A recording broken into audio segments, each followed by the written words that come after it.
As the population and corresponding resource demands of the world increase, urban areas expand and the pressure on water resources rises. Springs are sensitive ecosystems and are highly susceptible to detrimental effects from urban and agricultural development. Florida's population is predicted to exceed 25 million people by the year 2040. That is approximately 20 million more people than the population of Florida in 1960. If the projected population of Florida holds true, the percent population increase from 1960 and 2040 would be approximately 400%.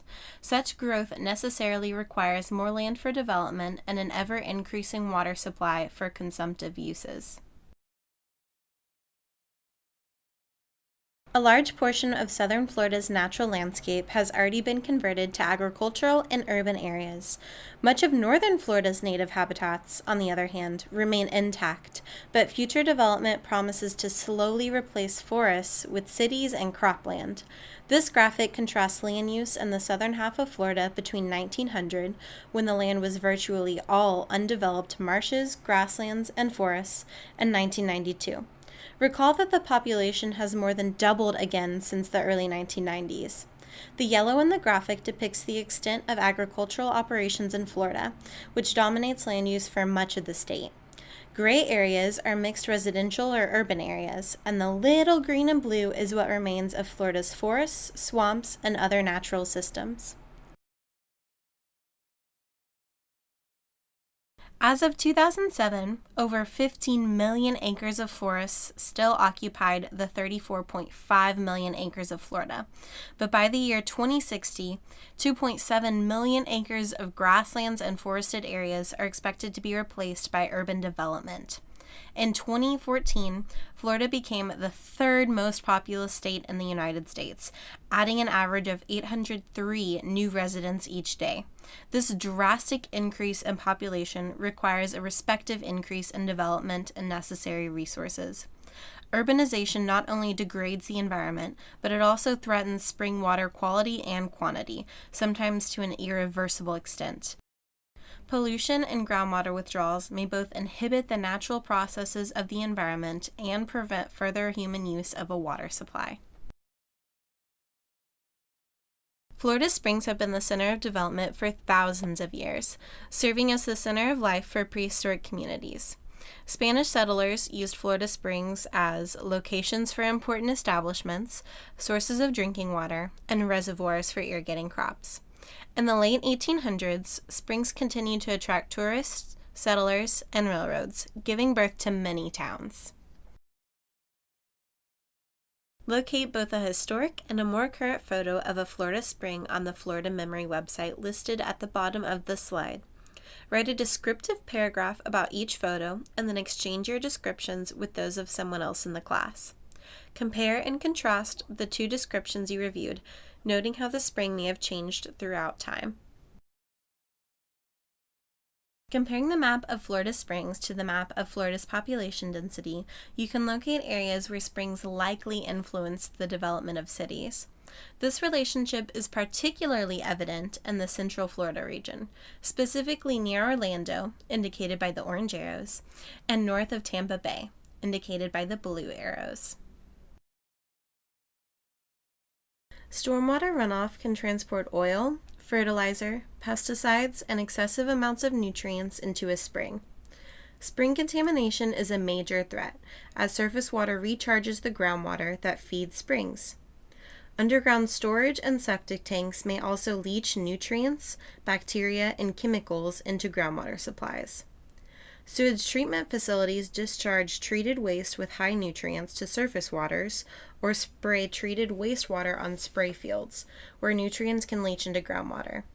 For example, Tallahassee-based spray fields and the Wakulla spring shed have resulted in high nutrient concentrations and algae growth that have clouded the historically crystal clear first magnitude spring waters. Eutrophication is the process by which a body of water receives an overabundance of nutrients, particularly nitrogen and phosphorus. Eutrophication is a natural, slow-aging process for a water body, but human activity greatly speeds up the process. Nitrogen and phosphorus pollution from agricultural runoff and septic systems can promote the growth of algae, which can cloud or completely cover the water, and which ultimately can deplete the water of available oxygen as the algae and vegetation die and decompose. The decomposition of algae causes a low oxygen condition called hypoxia, which results in fish kills and dead zones where there is not enough oxygen for aquatic animals to live. Nutrient pollution, causing accelerated eutrophication, can utterly destroy the habitat of any body of water, including springs.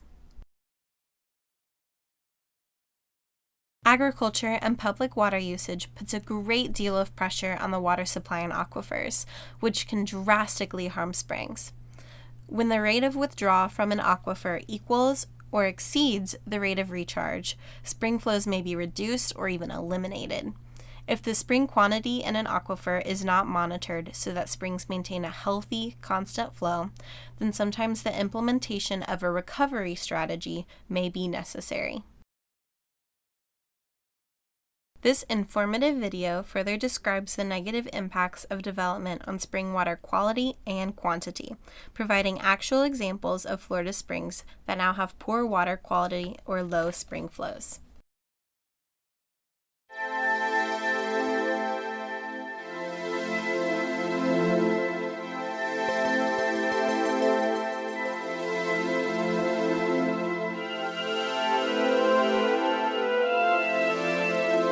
The Floridan Aquifer is an underground, porous layer of rock throughout Florida that transmits water to wells and springs. The aquifer is mainly composed of limestone, a carbonate rock that is easily dissolved by acidic water, which can create a network of conduits through which water can easily travel. Groundwater pumping can reduce the amount of water and pressure in the aquifer and can ultimately cause a reduction in spring flows.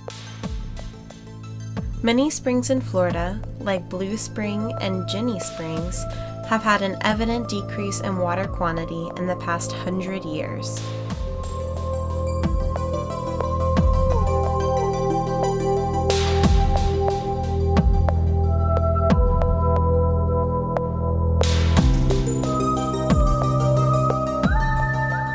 The Floridan Aquifer is the source of water for over 1,000 springs in Florida, comprising the largest spring concentration in the world.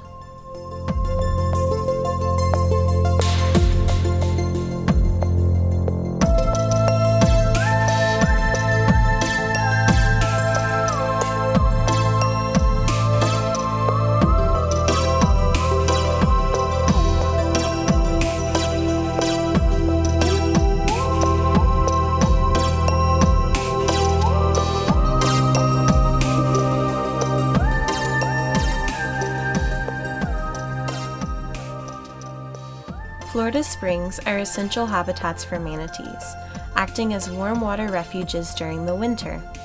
Manatees cannot tolerate water temperatures lower than 68 degrees, and a reduction in spring flow could put them at great risk. Nutrient pollution from stormwater runoff, septic tank seepage, and wastewater treatment plants promotes the excessive growth of algae in spring systems.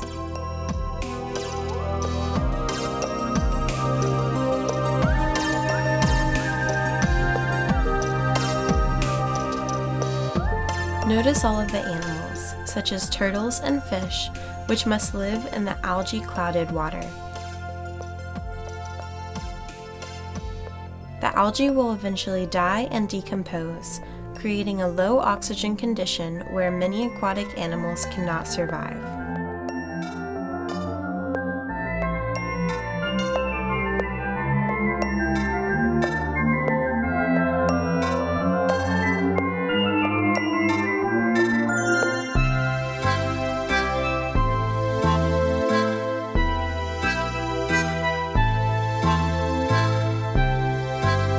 For humans, springs are not only aesthetically pleasing, but they also provide opportunities for recreation and an avenue by which to observe wildlife, such as alligators and manatees.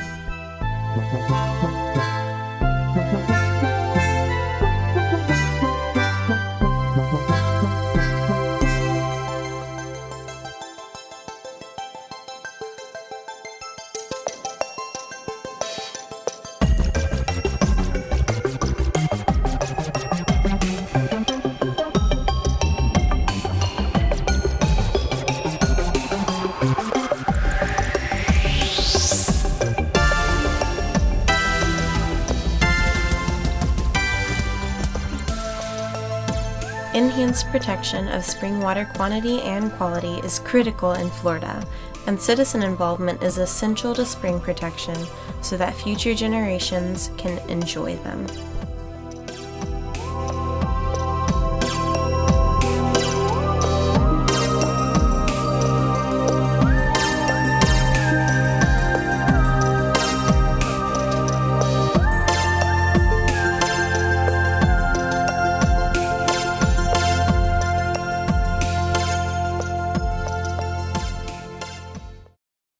Some springs once damaged by overuse have been partially restored through good stewardship, but restoration is difficult and often much more costly than preservation.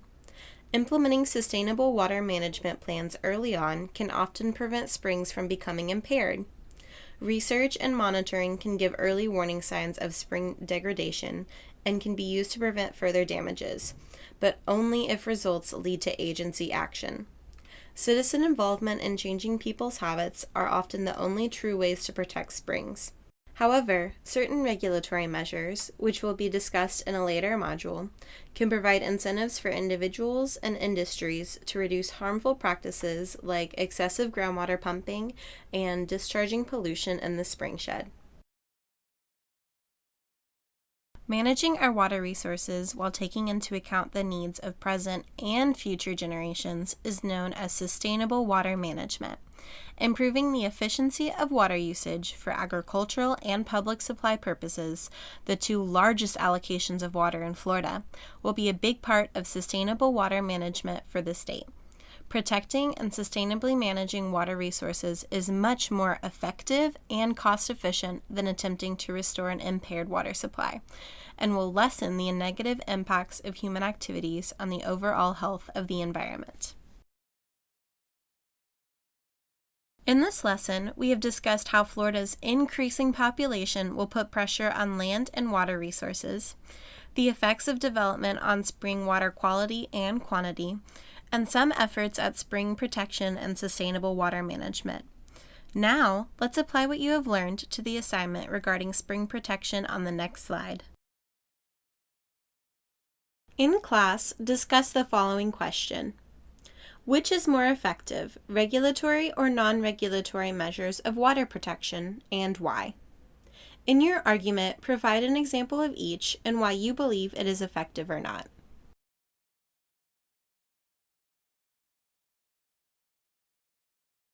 Here is a list of additional resources that may be helpful if you would like more information about springs and development. This presentation was produced by Save the Manatee Club with funding and support from the Protect Florida Springs Grant Program.